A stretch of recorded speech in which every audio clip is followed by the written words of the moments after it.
Hi and welcome back to another video of JPlay. I am Marcus and today should be a really short one because the only thing I'm doing is to have a look inside the box of the latest or first expansion of Seven Wonders Architects, which is called Medals. And for whatever reason, I'm a huge fan of Seven Wonders Architects despite its very easy and straightforward gameplay, but that's exactly what it is. You can bring it to the table, explain it in under 5 minutes.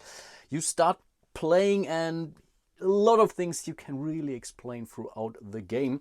And I really have introduced this game to so many different folks, and the vast majority of those said basically the same. Say, I didn't really expect to like this game. It's so easy and so simple, and there's really not a lot of choices to be made. But again, for whatever reason, I find it highly addictive. I'm enjoying this a big deal. And when I saw the announcement for the expansion, I was immediately excited. So, and I got this copy from my friendly local game store just the other day.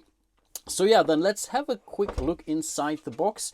Everything, as usual, seems to be as overproduced as it can be for this kind of game for whatever reason. Seven Wonders. I haven't played Seven Wonders for quite a while. Actually, I never played the, let's say, second edition, newest edition one or so. But yeah, still, I think I would still enjoy this. Obviously, you're looking at the German version of the game, but again, it doesn't really matter in respect to, yeah, the unboxing, and also really not in respect to the overall gameplay. That is, I think the only real components are these stickers that you're putting into your civilization, which explain you, let's call it the special ability that each of these civilizations bring to you. And that's basically what we are looking at here right now.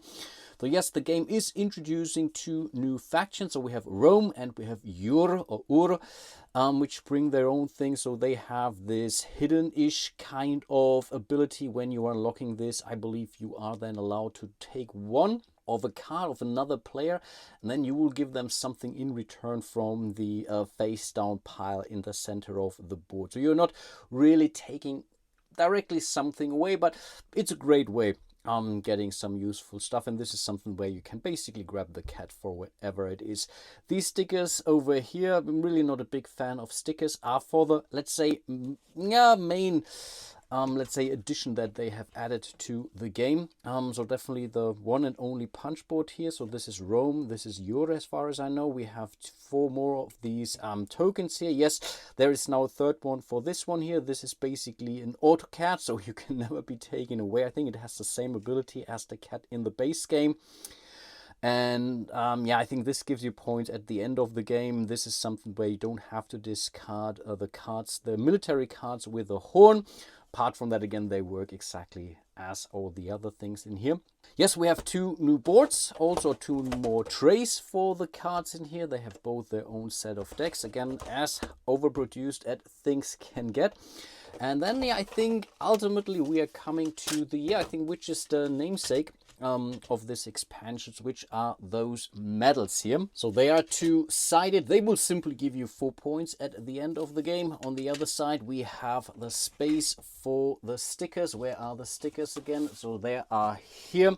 So that's something I still haven't done, but yeah, it's supposed to be an unboxing. And it's some kind of a, let's say, milestone that you have to reach before anyone else. So I think you're bringing out, in a normal game, you bring out basically 1 per player, so you put 1 in between each of the players. In the so-called advanced mode of the game, which is called the expert variant, you also bring out 2 more of those in the middle, in the center of the board, so anyone basically can grab those. So in total you can then, I believe, score up to 4 of those, the 1 to your left, the 1 to your right, and 2 that are in the middle. And again, it's a first come first serve kind of ability. So whenever you have 7 cards in front of you, no matter which color they are, most likely you will score a lot of those with blue cards. That is, you will take this, and then again you will score those 4 points at the end of the game if you have 2 of these. I think progress markers are that 1 progress marker, the cat, and 1 of these military markers. As soon as you have achieved 2 of these military markers during a single combat, you basically have to be successful to your left and to your right neighbor, that is having 3 gray cards in front of you.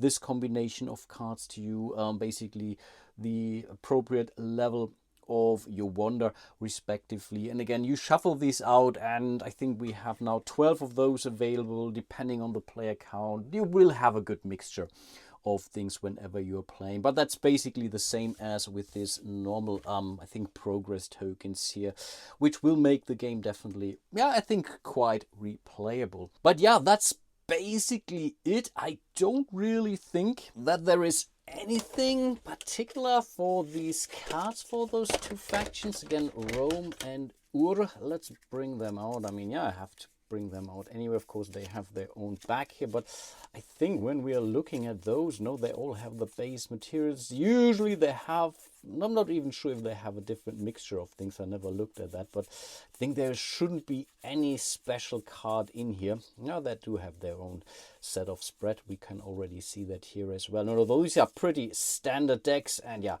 you basically use them if you're playing with the corresponding faction. And this should be Rome. I think that's the Colosseum. I think so. And this is, I don't know what temple that is in Europe. But basically, those are the two new factions that you can play. I believe that I'm not able to put all the expansion stuff into the core box, which is already kind of a downer. But yeah, I get it. This is the price you have to pay for this overproduced stuff. It's still unfortunate. I would have loved to just put that into one box and yeah, bring it to game night, because again, it's really a filler game that you can easily play 2-3 times in a row and would still be under an hour or so, including the explanation, that is. But yeah, I really quite enjoy this game.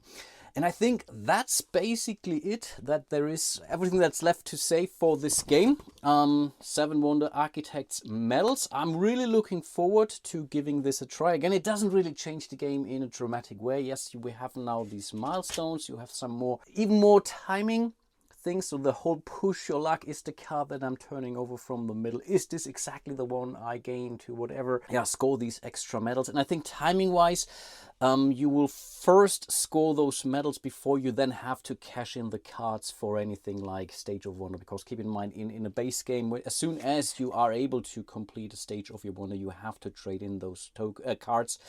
And I think timing wise, you first get the medal and then you would have to give them out in order to build the next level of your wonder. And yeah, that's basically it. Really hope you enjoyed it to some extent. Again, I told you it would be a short one. And again, looking forward to giving this one a try. Maybe I'll bring it to the next game night for, again, our filler game or one of the filler games. Yeah, with that being said, hope to see you soon in one of my other videos. And yeah, until then, bye-bye.